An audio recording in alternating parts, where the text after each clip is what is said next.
नमस्कार, मैं हूं राहुल चौधरी और डीएनपी इंडिया में आपका स्वागत है। बिहार में जाति आधारित गणना की रिपोर्ट नीतीश कुमार सरकार ने सार्वजनिक कर दी है। एक प्रेस कॉन्फ्रेंस बुलाकर इस रिपोर्ट के बारे में बताया गया। बिहार में जाति के आधार पर जो ताजा आंकड़े जारी किए गए हैं उसमें एक बड़ी बात उभरकर सामने आई है। वो बात आपको बताते हैं, उससे पहले आपको थोड़ा पीछे लेकर चलते हैं। 2005 का वो वक्त याद कीजिए जब नीतीश कुमार ने लालू राबड़ी सरकार को सत्ता से बेदखल किया था। बिहार की बागडोर संभालते ही नीतीश ने लॉ एंड ऑर्डर को दुरुस्त करने का काम शुरू कर दिया। लेकिन इसी शासनकाल में नीतीश कुमार ने एक ऐसा काम भी किया जिसकी चर्चा बाद में हुई। अब उनका यह फैसला बिहार में लोकसभा चुनाव 2024 का गेम चेंजर साबित हो सकता है। नीतीश ने 2005 से 2010 के शासनकाल में दो नए जाति वर्गों को बनाया। इसमें एक था महादलित और दूसरा था अति पिछड़ा। इस अति पिछड़े वर्ग को ही जेडीयू ने अपना मुख्य वोट बैंक बनाने में पूरी ताकत झोंक दी। अब बिहार में जातीय गणना की जो रिपोर्ट सामने आई है उसमें यह साफ पता चल रहा है कि नीतीश का वो पुराना फैसला कितना कारगर निकला है।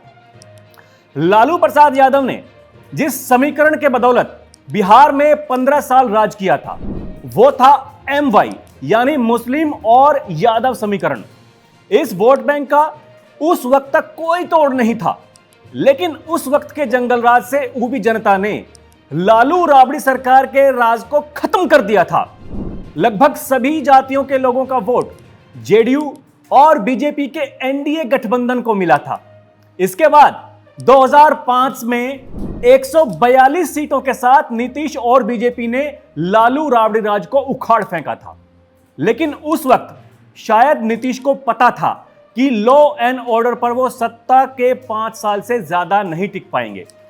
इसीलिए बिहार का राज संभालते ही उन्होंने वही किया जो इस सूबे का कड़वा सच है, यानी जाति। इस बात को सुनने में किसी को ऐतराज नहीं होगा कि बिहार के चुनावों में जाति ही एकमात्र सत्य होती है। लिहाजा नीतीश ने दो नई जातियों के वर्ग का गठन किया। इन्हीं में से एक था अति पिछड़ा वर्ग। अति पिछड़ा वर्ग में नीतीश ने लोहार, कुम्हार, बढ़ई, कहार, सोनार समेत 114 जातियों को रखा।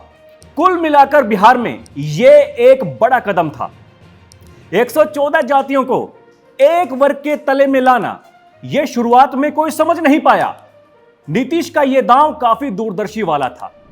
2015 की एक गैर आधिकारिक रिपोर्ट के मुताबिक बिहार में करीब 25% अति पिछड़ी जातियां थीं। उस वक्त नीतीश कुमार ने लालू यादव के साथ महागठबंधन बनाया था और विधानसभा चुनाव में बीजेपी का लगभग सुपड़ा साफ कर दिया था। अब नीतीश सरकार में बिहार के जाति आधारित जनगणना की रिपोर्ट सार्वजनिक तो कर दी है। इस रिपोर्ट की सत्यता पर अभी काफी राजनीतिक बहस भी होने वाली है और शुरू भी हो गई है।